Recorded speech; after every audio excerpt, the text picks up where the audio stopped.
చంద్రబోస్ గారు, మీరు రాసినటువంటి అన్ని పాటల్లోకి ఈ సినిమాలో మీకు ఎక్కువ రోజులు ఏ పాటకి పట్టింది? బాబు 2 మైకులు నేను బేగం బజార్లో కొనుక్కొచ్చా ఇవ్వు. రాజుగారి పెళ్లిలో పాటకి ఎక్కువ రోజులు పట్టిందండి. ఎందుకు అంటే పెళ్లి హడావిడి ఎక్కువ ఉంటుంది కాబట్టి? ఒక 6 రోజులు పట్టింది. ఎందుకంటే నవీన్ గారికి, మారి గారికి, తర్వాత చిన్మయ్య గారికి అందరికీ నచ్చాలి కాబట్టి కొంచెం ఎక్కువ సమయం తీసుకున్నాను. మామూలుగా సాధారణంగా అయితే సుకుమార్ గారి పాటలు బాగా కొంచెం ఎక్కువ సమయం పడుతుంది నాకు, ఎందుకంటే ఒక పట్టాన తేలవు. దాని తర్వాత నేను ఎక్కువ రోజులు కేటాయించింది నవీన్ గారికి. కొంచెం కష్టమైంది, కానీ సరదాగా అందరం తలో మాట అనుకుంటూ రాసిన పాటలు ఇవన్నీ. చాలా ఉత్సాహంగా అనిపించింది వాళ్ళతో పనిచేయడం. ఎందుకంటే కొత్త తరంతో పనిచేస్తుంటే మనకు కూడా ఎన్నో కొత్త విషయాలు తెలుస్తుంటాయి. ఈ సినిమాలో నాకు బాగా నచ్చిన అంశం ఏంటంటే నవ్వుతూనే మంచి విషయం చెప్పడం, నవ్విస్తూనే ఒక మనసుకి హత్తుకునే విషయం చెప్పడం, నవ్విస్తూనే మనుషుల్ని మేలుకొల్పి వెళ్ళని చెప్పడం అనేది చాలా గొప్ప కథకుల లక్షణం. ఆ గొప్ప కథకుల లక్షణం అంతా ఈ సినిమా అంతా సమృద్ధిగానే ఉంటుంది. ఈ కథను సమకూర్చిన ప్రతి ఒక్కరికి మనస్ఫూర్తిగా నా అభినందనలు, నా శుభాకాంక్షలు. తర్వాత నేను ఇందులో ఈ రాజుగారి పెళ్లిలో పాట రాశాను కదా, అందులో ఏంటంటే ఇంత ఘనంగా, ఎంతో ఘనంగా, అనగన ఘనంగా అని రాశాను. కాబట్టి అందులో రాసినట్టుగానే అంటే వాక్ శుద్ధితో రాస్తే వాక్ సిద్ధిస్తుంది అంటారు.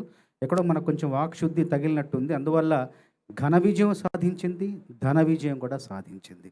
తర్వాత నవీన్ గారి గురించి చెప్పాలి. రాసే క్రమంలో నాకు ఆయనలో కనిపించింది ఏంటంటే విపరీతమైన తపన, చాలా పట్టుదల కనిపించింది. అందువల్ల నేను ప్రతిసారి చెప్తుండేవాడిని, రాస్తున్న ప్రతిసారి చెప్తుండేవాడిని, నవీన్ గారు మీ కృషి, మీ శ్రమ, మీ ఎఫర్ట్ తప్పకుండా ఫలిస్తుందని. నిజంగా ఫలించింది, పూర్ణంగా ఫలించింది, సంపూర్ణంగా ఫలించింది, పరిపూర్ణంగా ఫలించింది.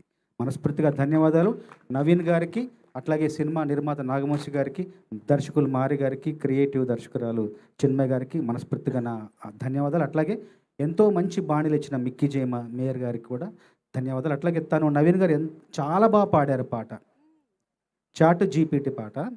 తను పాడినప్పుడు చాట్ జీపీటీ ఎవరే ఈ బ్యూటీ ఇంతందంగుందేంటి వరకు బాగుంది, ఎవరైనా పాడతారు. అక్కడ తర్వాత వచ్చి ఇంతందంగుందేంటి హాయ్, ఈ హాయ్ అన్న దగ్గరే ప్రొఫెషనల్ సింగర్ని తలపింపచేశారు ఆయన. మనస్ఫూర్తిగా మీరు వచ్చే సినిమాల్లో మరికొన్ని మంచి పాటలు కూడా పాడాలని గాయకుడిగా మీకు నేను అభిమాని. మనస్ఫూర్తిగా మీకు ధన్యవాదాలు. మీరు చెప్పినటువంటి, మీరు రాసినటువంటి విషయం ఒకటి ఫలించింది, ఇంకొకటి కూడా ఫలించాలని మన నవీన్ ఆశిస్తున్నాడు. కారేమో బెంజ్, అది మన ప్రొడ్యూసర్ గారు ఇవ్వాలని.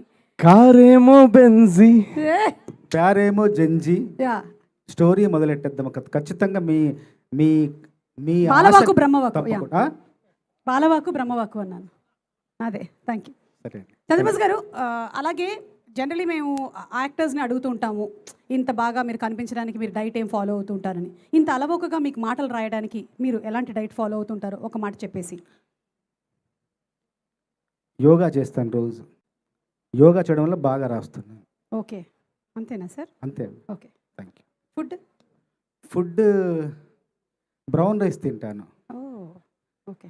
తర్వాత మేము మా సిట్టింగ్ అన్ని రోజులు కూడా మాకు చక్కటి భోజనం, తర్వాత ఎప్పుడంటే అప్పుడు బ్లాక్ కాఫీలు హాయిగా అలా తినుకుంటూ బ్లాక్ కాఫీ తాక్కుంటూ అలా సరదాగా రాసాం.